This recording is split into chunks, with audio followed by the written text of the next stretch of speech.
all right, you know, Lucas James Talent Partners is going to go public, and I go, hey Seth, like I need help. What do I do here? We want to do this in 2 years. Like what goes into that? What's is it just like a phone call? Is it like an online submission kind of deal, or like I'm joking. I know No, there's a ton more in that. What you're happens right. from there?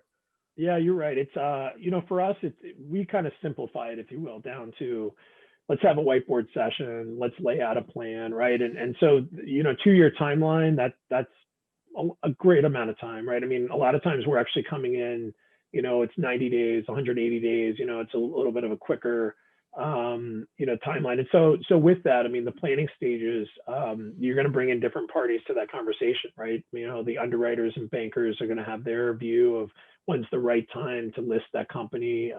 You've got the exchanges, NASDAQ and New York Stock Exchange and others that are, the TSX, I've got to give my shout out to George, but yeah, you've got these other exchanges too that want to think through what's the right timing for your product.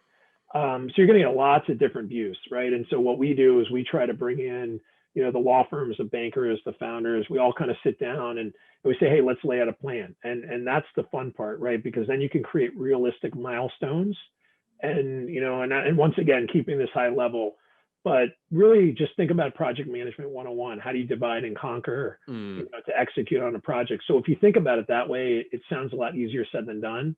But part of that's going to be finances, right? Part of that's going to be, making sure you have the right talent and team. And when this company does go public, I mean, you're going to have a lot of filings and different things that are going to happen. So you got to be ready. And so you don't want to be caught by surprise.